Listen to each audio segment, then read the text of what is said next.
welcome to the 12 Days of Christmas, and in this episode we are going to be reviewing the team that finished in 8th place, which was Haas F1 team. Now Haas were coming into the 2016 Formula 1 season, a brand new team. A lot of excitement were coming around Haas, because obviously they were made a name for themselves in IndyCar and in American sports like that. Gene Haas founded the team, brought them into Formula 1. A massive risk, obviously, because I mean, yes, he's got a background in motorsport. But also, when you look like such a team such as Caterham and HRT and Russia and that, who came in and didn't make a big success, so it was a massive project, let's say, for Haas to come into Formula 1 and try and make a name for themselves. So obviously the first season in Formula 1, 2016 pre-season, it went okay. Obviously not as, I wouldn't say as good. They did have a few reliability issues, which you would expect, a few teething problems. But I think people were actually expecting that Haas to be right at the back, competing with the likes of Manor and Sauber, the teams that we've just discussed. So they're heading into Australia, and basically people were thinking, right, nobody thought what Haas would do in Australia, what they did was absolutely spectacular. Romain Grosjean finished in P6, which was absolutely incredible. I mean, P6 on their first Grand Prix, that was absolutely amazing. Not so much on the other end of the garage. Esteban Gutierrez retired unfortunately. So, but all in all, the way they celebrated, it was like a race win. It was spectacular just to see how a new team came into Formula 1, they've scored their first points, and it's actually like a race win. So what's better than P6? P5, which is exactly what they did at the next Grand Prix. I mean, how good is their 2016 turning out for Haas? The baby team in Formula 1, the beaten teams such as McLaren and Toro Rosso, and teams who've been like that for ages in Formula 1. They're beating them, hands down. P5 for Romain Grosjean and Bahrain. Another retirement for Esteban Gutierrez. Now I think you can see where this is going. Really, it's going to be a success for Romain Grosjean, not so good for Esteban Gutierrez. But they were brought back down to earth in China. P19 for Romain Grosjean, P14 for Esteban Gutierrez. In Spain, a first retirement of the season for Romain Grosjean, and P11 for Esteban Gutierrez, the worst position you can be in Formula 1. P11, one place outside the points. Esteban Gutierrez got the same results in Monaco, P11. However, Romain Grosjean managed to finish the race in Monaco and going into P13. In Canada, P14 for Romain Grosjean, P13 for Esteban Gutierrez. At the European Grand Prix, Romain Grosjean finished in 13th place. Esteban Gutierrez finished in 16th place. And then at the Austrian Grand Prix, so Haas were going in a few races, haven't scored much points, haven't done as well as what they, as they did at the start. So they finally score some points with Romain Grosjean again. Again, you can see where this is going. P7 at the Austrian Grand Prix. P11 yet again for Esteban Gutierrez. He is kicking himself right now. He's not happy. He's not happy at all. He's like, well, I've finished P11 3 times already this season, yet my teammate Romain Grosjean is scoring points for fun. But what's going on? I mean, I think you can see, obviously, how Esteban Gutierrez's season was going. At the British Grand Prix, Romain Grosjean retired, followed by Esteban Gutierrez finishing P16. Hungarian Grand Prix, P14 for Romain Grosjean, and P13 for Esteban Gutierrez. And at the penultimate Grand Prix before the summer break, at the German Grand Prix, P13 for Romain Grosjean, and P11 again for Esteban Gutierrez. So that was the first half of the season. Now, to sum it all up, don't get us wrong, it was an average start. I mean, no one was expecting Haas to be the Brawn, let's say, how Brawn started. A brand new team. Nobody knew how they were going to do. To be fair, they did surprise a few. Well, actually, they did surprise a few people. They surprised all of us in Australia and Bahrain. Some spectacular results. Obviously, giving Romain Grosjean the first driver of the day season awarded by us. And obviously, you got in real life Formula 1, you got it back to back. So obviously, that just proves how good of a drive he did then. So I mean, LC Haas, new team in Formula 1. A lot of people were expecting them to fail because obviously Gene Haas had no really proper experience in Formula 1. You're coming into a very complicated era of Formula 1. V6s, all the regulations were changing. At the time, about the start of the season, you had this complicated qualifying to get around your head. So obviously, coming into Formula 1, a lot of rules and everything, lots to understand. And he did very, very well. Obviously, scoring points on 3 occasions: Australia, Bahrain, and Austria. Nothing for Esteban Gutierrez. So Haas coming into the summer break. I mean, what was your overall verdict, LC? Do you think it was a good one, or do you think maybe Haas could have done a bit better, judged by their performances at the first 2 races? I mean, it was absolutely unbelievable their season. I mean, obviously Roman Grosjean doing much better than Esteban Gutierrez. Obviously, take out China. Obviously, take out his bad race in China where he finished 19th position. Obviously, he had like 3 on the bounce. Points finishes. Yeah. Obviously, he had a 6th in Australia, 5th in Bahrain, and 8th in Russia. And obviously, Austria was absolutely amazing. If anything, that was great. Obviously, because as you know, many teams like Pascal Wehrlein and Manor, they scored at Austria. So if anything, that was a good cert. It was very nice for those kind of drivers. Obviously, Roman Grosjean, he was in Formula 1 before. Obviously, he's had some good seasons in Formula 1. I still count 2012 as a good season, even though obviously he had all those crashes with Lotus and stuff like that. Obviously, 2013 and 2014 wasn't very good. In 2015, obviously, he was getting a bit sick and tired. 2016 was a new start, and I mean, it really, really was. I mean, obviously, one of the best radio messages that we've seen him from, or we saw in the 2016 season, was obviously when he said, as does J, he said, obviously, this is a win for us, treat this like a win, because it was. Obviously, a 6th place was absolutely unbelievable. It was something that we were never, ever expecting. No way. I mean, that was where all the eyes were. Obviously, you know, yes, obviously, you'd have been looking at the top of the field and things like that, but yeah, the Haas, at least one Haas, finished that race in the point, and they did it again in Bahrain. As JT said, obviously they got the Formula One's Driver of the Day award. We didn't give him that obviously in Bahrain because obviously we thought Stoffel deserved it at that time. But obviously he was still could have got it. And he could have got it in Russia also. But obviously again we thought Kimi Raikkonen should have got it.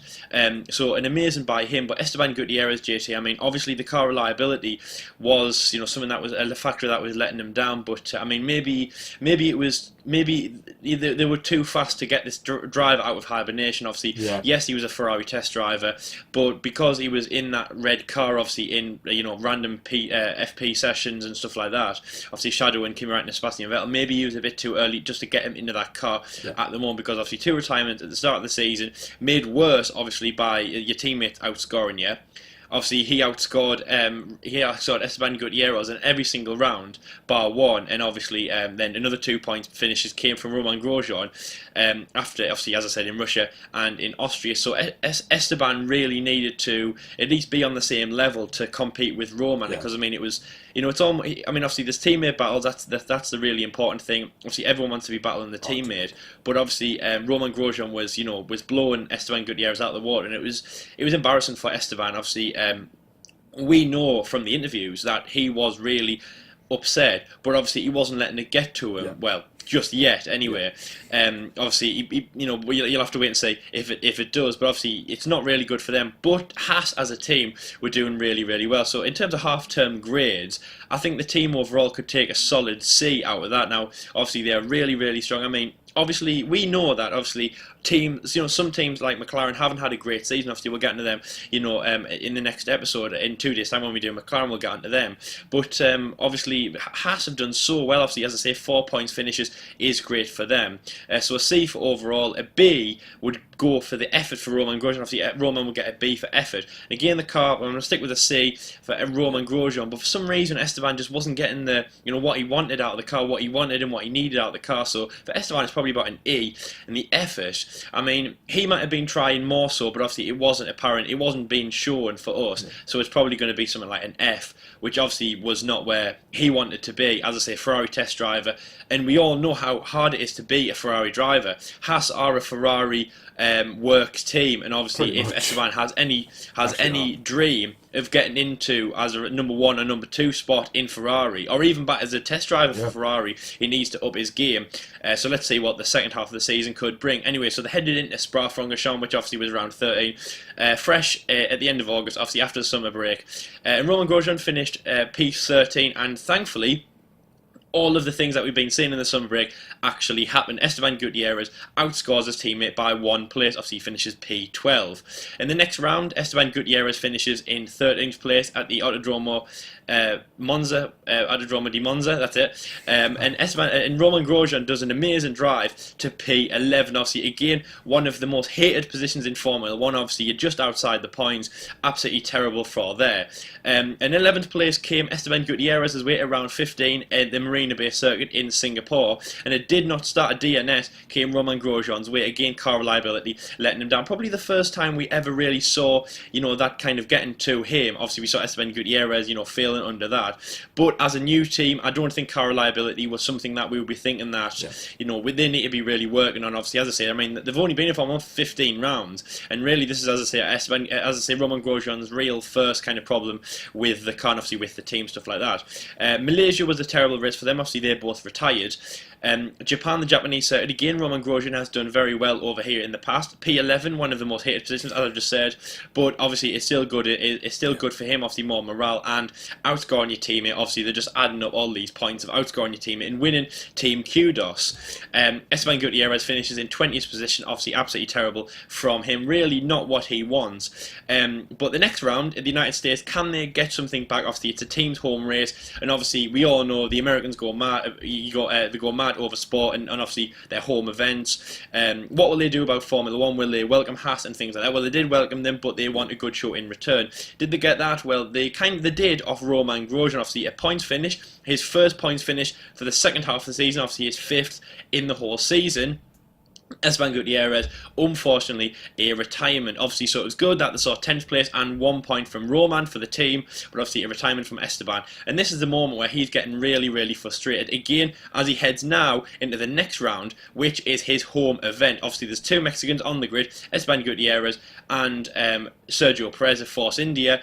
Can he outscore Perez? Can he be the top Mexican? Well, no. He does though outscore his teammate by again 1 place. He finishes in P19. Romain Grosjean finishes in P20. Now the next race, the penultimate round, which is Brazil. Again, a track that they both really like. Romain Grosjean unfortunately aquaplaned and crashed into the barrier, meaning he did not start. That was one of the big reasons why the race started behind the safety car. It was a did not start, or if Romain Grosjean never even saw the 5 lights, let alone the checkered flag. And obviously Esteban Gutierrez saw the 5 lights, but he didn't see the checkered flag. So again, a double retirement, double no points from them. And then the last race in Abu Dhabi, the season closer. Okay, so you have Romain Grosjean, who is looking really, really, really, really, really strong at the moment. He will be partnering Kevin Magnussen at Haas for next season. And Esteban Gutierrez, obviously in Brazil, he was incredibly annoyed with himself. Obviously, he had some stern words with Gunter Steiner. Obviously, we saw on the telly that he was chucking his gloves around, and he was very not happy when he got out of the car. He was swearing, things like that. So what was he going to do? Is he going to be in Formula 1 next season? It hasn't been confirmed, but well, it can't be with Haas anymore, obviously, because Kevin Magnussen has been confirmed as well. So what is going to happen? Where is he going to go? He does finish P12. Obviously, Romain Grosjean finishes P11. No points in Abu Dhabi, meaning that they have 29 points for the whole season and finish in 8th place. So ahead of some big rivals, obviously, I think the main one is Renault, obviously, as we discussed yesterday.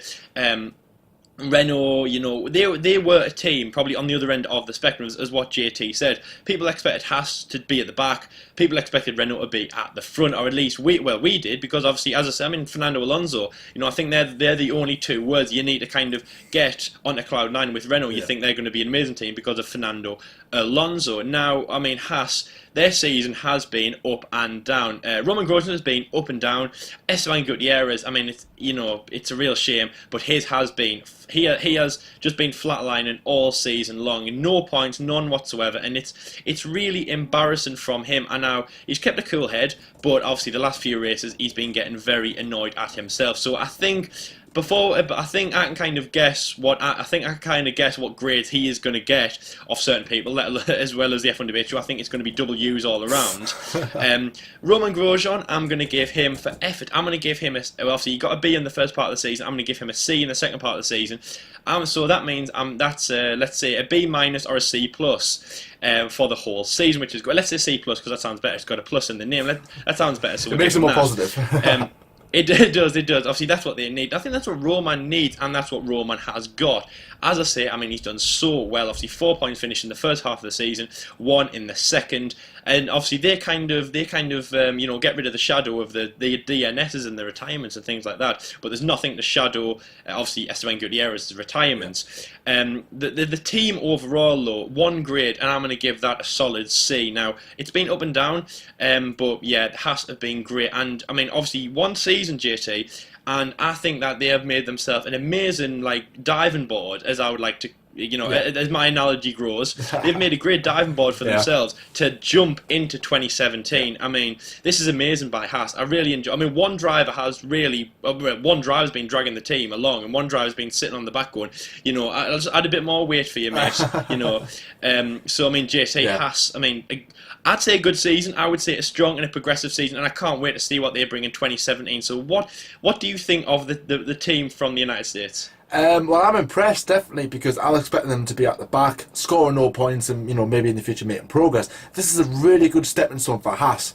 for the future. Hopefully, they can progress from this. I hope they don't slump and have a really bad winter, and then before they're at the back. I hope they can kick on from this, because 8th place is a good position to be at. You probably get about 60 million or something like that. I'm not too sure how much you get. You might not even get that. I'm not too sure. But I know you do get quite a bit of money for finishing in 8th place.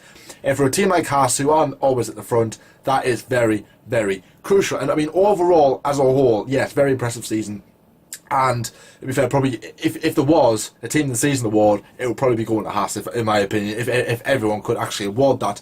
But for my overall grades, I'll probably give Esteban Gutierrez for effort an E, performance F, because I mean he's close at the points in a few races, but that was because of retirement and stuff, which then elevated him up. No disrespect. I mean, Esteban Gutierrez in Formula 1 terms isn't a good driver. Romain Grosjean, on the other hand, performance C, effort C, without a doubt, scoring them points at the start of the season. He went on a bit of a drought. The car kind of let him down in a way, but he was always that one to score them points. 5 occasions in his first season. Very well done from Romain Grosjean. Haas as a whole, effort C, performance probably C plus perhaps, because I was very, very happy with Haas's season. I do hope that 2017 is a very good season. They have got a good driver in K-Mag, so I can't wait to see how those two race together. I hope that it is good. It is a good team spirit, and maybe they can challenge maybe like Toro Rosso, Williams as well. Obviously, maybe in Force India have a good battle with them next season. Obviously for all the good reasons. So that's where we're going to wrap up this episode. Thank you very much for watching as well. Don't forget to check out yesterday's video, where we did Renault, and don't forget to check out tomorrow's video where we discuss Haas. So thank you very much for watching, guys. Don't forget to like and subscribe, and we'll see you later, guys. Take care. See you later, guys. See you tomorrow.